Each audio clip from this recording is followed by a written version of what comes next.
Shalom, selamat hari Minggu bagi kita semua. Selamat bertemu kembali. Sangat bersyukur dan berterima kasih karena semua kesulitan kita jalani, tapi Tuhan selalu jaga kita. Ya, dengan semua hal yang Tuhan kerjakan untuk kita, kita patut bersyukur. Kita merenungkan firman Tuhan bersama-sama. Namun sebelumnya, mari kita berdoa. Engkau Allah yang sangat baik, yang menolong dan menyertai kami dalam setiap langkah kehidupan kami, memberikan kami hikmat untuk boleh melakukan yang terbaik sesuai kehendak Tuhan di hidup kami, dalam menepati setiap hari-hari kami, berjuang untuk boleh memuliakan Tuhan. Dan kami pada saat ini akan belajar daripada kebenaran firman-Mu. Tuhan memberkati kami sehingga firman Tuhan ini boleh memberkati kami semua. Di dalam nama Tuhan Yesus Kristus kami berdoa, haleluya, amin.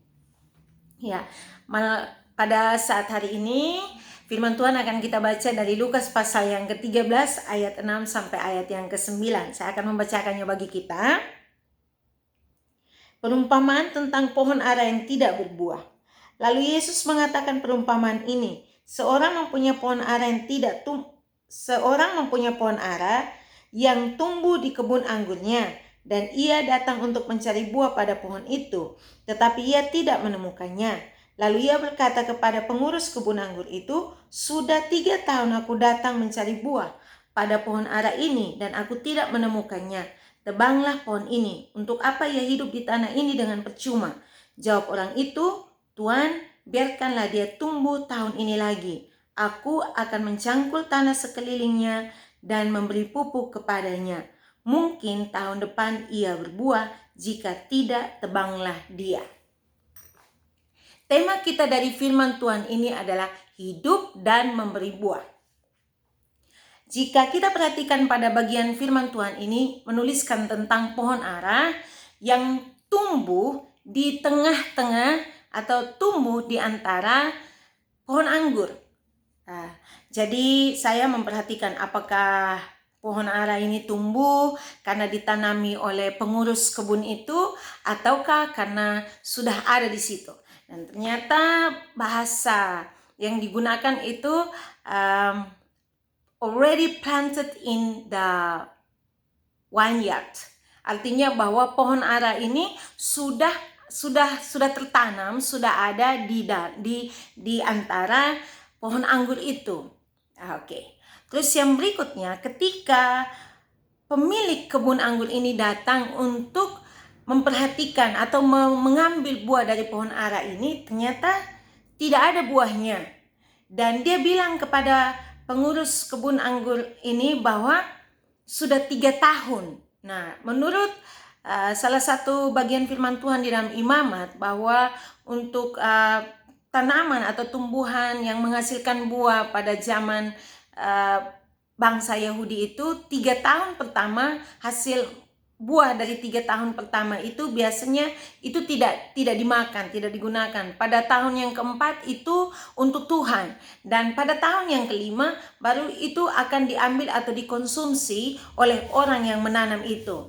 Nah, pemilik kebun anggur ini datang dan melihat pohon ara yang ada di kebun anggurnya ini. Pada tahun yang berikutnya, tahun yang kelima dia datang, tahun yang keenam dia datang, tahun yang ketujuh dia datang pun sama saja tidak ada hasil. Dan dia bilang kepada pengerjanya, dia bilang, tebanglah pohon ini, untuk apa ia hidup di tanah ini dengan percuma.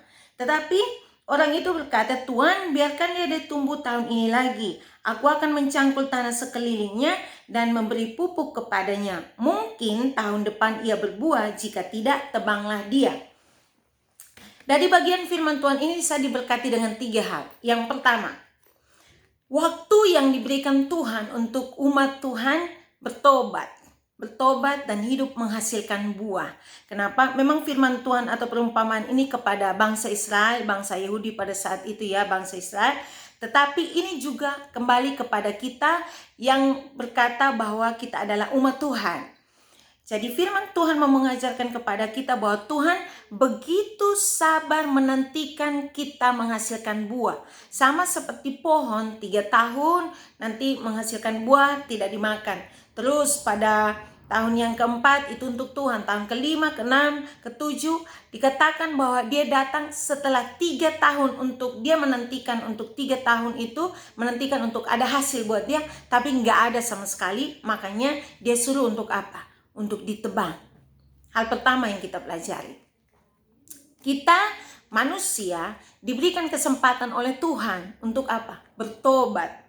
Untuk datang kepada Tuhan, bertobat, memohon kepada Tuhan untuk mengubah kehidupan kita supaya kita dapat menghasilkan buah roh, kasih, sukacita, damai, sejahtera, sampai kepada penguasaan diri. Semua Tuhan ingin supaya ada dalam hidup kita, pertobatan yang sungguh-sungguh kepada Tuhan. Tapi kita sebagai manusia kadang kita lalai untuk datang kepada Tuhan.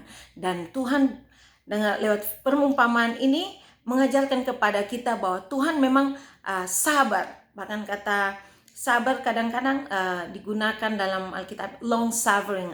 Itu sama seperti Tuhan itu terlalu amat sabar dengan kita. Ya, tapi tetap saja kesabaran Tuhan itu ada pada titik di mana ketika kita betul-betul tidak berbalik kepada Tuhan dan tidak bertobat, maka kita tetap akan dihukum. Itu yang pertama. Allah kita maha sabar, memberikan kepada kita kesempatan, waktu untuk kita boleh kembali lagi datang kepada Dia, bertobat dengan sungguh-sungguh, memuliakan Dia. Hal yang kedua, ketika dikatakan oleh pekerja itu kepada tuannya, jawab orang itu, "Tuan, biarkanlah dia tumbuh tahun ini lagi. Aku akan mencangkul tanah sekelilingnya dan memberi pupuk kepadanya. Mungkin tahun depan ia berbuah, jika tidak, tebanglah dia." Berbicara tentang seseorang yang akan mengusahakan supaya tanaman itu bisa menghasilkan buah. Nah, di sekeliling kita ada orang-orang yang Tuhan pakai untuk mengingatkan kita untuk kembali datang kepada Tuhan. Jadi ada orang-orang yang memang sudah Tuhan tempatkan di sekitar kita untuk mengingatkan kita kembali kepada Tuhan. Orang-orang ini berjuang untuk memberitakan tentang kebenaran kepada kita. Tetapi kadang-kadang justru kita tidak menghargai mereka. Maka kita mau bersyukur kalau ada teman, ada sahabat, atau orang-orang di sekitar kita mengingatkan kita kalau kita buat dosa atau kita buat satu kesalahan. Mereka mengingatkan kita untuk berbalik kepada Tuhan, maka dengarkanlah mereka.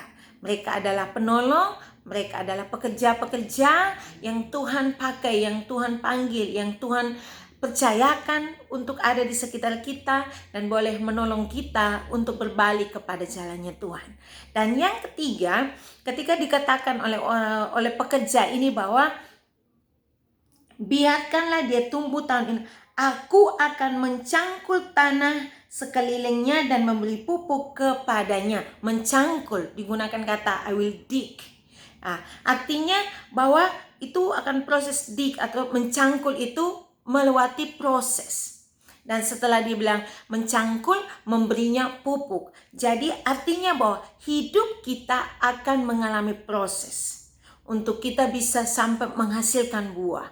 Tetapi yang harus kita lakukan adalah melewati, menjalani proses itu dengan terus takut akan Tuhan dan memuliakan Tuhan. Karena pada akhirnya memang perumpamaan ini tidak ada endingnya yang mengatakan bahwa pada tahun berikutnya pohon ara itu jadinya subur dan menghasilkan buah. Tidak ada ending yang dikatakan di sini.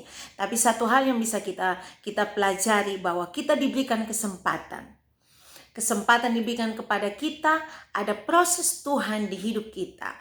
Maka apapun proses Tuhan di hidup kita, setialah kepadanya dan hasilkan buah kebenaran supaya hidup kita jadi berkat. Karena jangan sampai kita seperti pohon ara ini, Tuhan bilang, untuk apa ia hidup di tanah ini dengan percuma. Jangan sampai Tuhan bilang, untuk apa kamu hidup di dunia ini dengan percuma. Ya, jadi endingnya, pertanyaan pentingnya bagi kita adalah, apakah kita hidup di dunia ini kita jadi berkat, ataukah kita hanya penuhi saja tempat di muka bumi ini dan tidak jadi berkat untuk orang lain? Pertanyaan penting, harus mempertanyakan itu ke diri sendiri. Bagaimana saya hidup? Apakah saya jadi berkat untuk orang lain? Apakah saya membawa sukacita, damai sejahtera? Ataukah saya malah merusak semua keadaan ketika ada di sekitar orang lain? Masing-masing kita introspeksi diri dan ingatkan diri sendiri, terus berubahlah. Biar kita semua bisa hidup dengan menjadi berkat. Ya, menghasilkan buah dalam hidup kita sesuai dengan kebenaran firman Tuhan. Mari kita berdoa. Engkau Allah yang baik Tuhan, kami bersyukur dan berterima kasih karena kasih dan setia-Mu. Tuhan memberkati kami. Tuhan adalah Allah yang begitu sabar memberikan kami kesempatan untuk boleh menjalani hidup kami, menantikan kami untuk menghasilkan buah kebenaran, roh, dan setiap hal yang kami lakukan sesuai kebenaran firman-Mu dan menjadi berkat. Banyak orang diberkati. Bahkan Engkau juga mengirimkan orang-orang yang bekerja atau mereka berusaha semampu mereka untuk menolong kami untuk mengalami perubahan hidup dan mengandalkan Tuhan. Bahkan Engkau juga memproses kami dengan cara-Mu sehingga kami boleh kedapatan memuliakan Engkau saja di hidup kami setiap hari.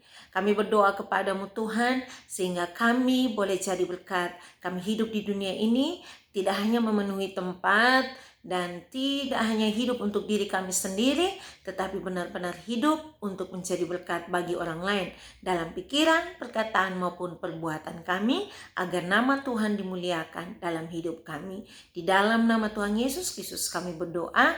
Haleluya. Amin. Ya, Tuhan Yesus berkati. Salam.